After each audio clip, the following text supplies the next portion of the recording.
The wind howled across the empty plains like a warning that never ended. Dust rolled over the cracked zemley of the Wild West, swallowing fences, trails, and memories alike. Out here, a man either learned to live with silence, or he lost himself to it. Elias Turner had almost lost himself. A lonely rancher with nothing but a half-dead horse, a collapsing cabin, and ghosts that spoke louder at night than any living soul ever had. His wife had died 3 winters ago, fever took her fast, left him slow, hollow. Since then, he spoke less, worked harder, and slept barely at all. That night felt different. The sky turned a strange shade of bruised purple as the sun dropped behind the hills. The air thickened, like the world itself was holding its breath. Even the animals went quiet. That's when he heard it. A knock. Not loud, not desperate, just certain. Elias froze. No one came this far out. No travelers. No traders. No lost souls. Nothing but coyotes and regret. The knock came again. Slow. Deliberate. He reached for his rifle, fingers trembling just enough to remind him he was still human. Step by step, he moved toward the door, each footstep louder than the last in his ears. Another knock. Then a voice. Low. Heavy. Unnatural. I need you, don't move. Elias stopped breathing. The voice wasn't threatening. It wasn't pleading either. It was commanding. And yet, something in it felt broken. Like it had been alone for too long. He swallowed hard, then pulled the door open. And what stood before him didn't belong in his world. She was enormous. Not just tall, towering. Her head nearly brushed the top of the doorframe. Her presence filled the space like a storm about to break. Wrapped in dark, tattered cloth, her figure seemed both human and something else entirely. Her face, pale under the moonlight, carried sorrow deeper than the desert itself. Her eyes met his, and Elias felt something shift inside him, fear, yes, but also something stranger. Recognition. She stepped closer. The ground almost seemed to react beneath her weight. I said, don't move. And he didn't. Not because he couldn't, but because some part of him didn't want to. She entered slowly, lowering herself just enough to pass through the doorway.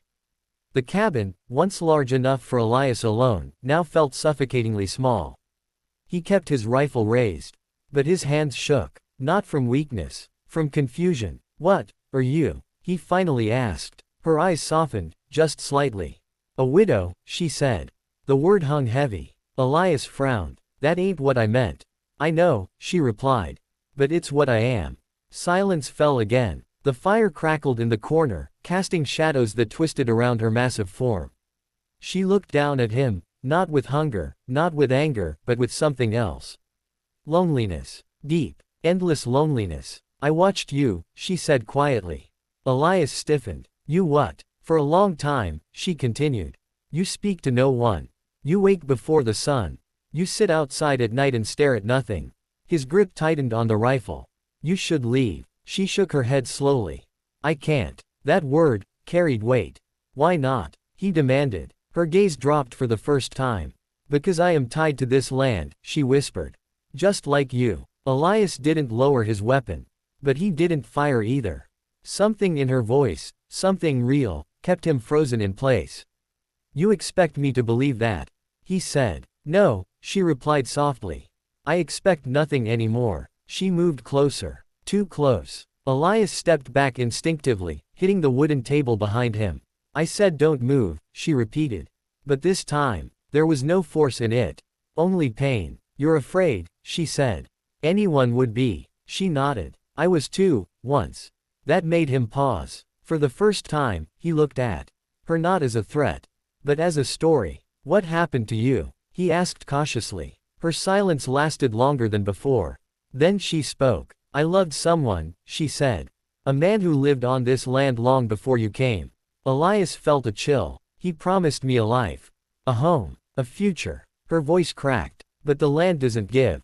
It only takes. The fire flickered violently as if reacting to her words. They came one night, she continued. Men. Hunters. Afraid of what they didn't understand. Elias lowered the rifle, just a little. They killed him, she whispered. Silence swallowed the room. And you? He asked. Her eyes met his again. They tried. The wind outside howled louder now, rattling the cabin walls. I didn't die, she said. I changed. Elias felt his heart pounding. The land, it bound me. Made me something else. Something in between. Between what? He asked. She stepped even closer now, her shadow covering him entirely. Between human and memory.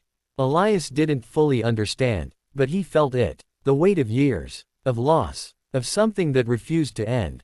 I've been here ever since, she said. Watching. Waiting. For what? Her answer came slowly. For someone who understands what it means to lose everything. Elias felt something crack inside him. His wife's face flashed in his mind. Her final breath. The silence that followed. You think I'm like you, he said quietly. I know you are, she replied. The wind outside howled louder now, rattling the cabin walls. I didn't die, she said. I changed. Elias felt his heart pounding. The land, it bound me. Made me something else. Something in between. Between what? He asked. She stepped even closer now, her shadow covering him entirely. Between human and memory. Elias didn't fully understand, but he felt it. The weight of years. Of loss. Of something that refused to end. I've been here ever since, she said. Watching. Waiting. For what? Her answer came slowly. For someone who understands what it means to lose everything. Elias felt something crack inside him. His wife's face flashed in his mind. Her final breath. The silence that followed. You think I'm like you, he said quietly. I know you are, she replied.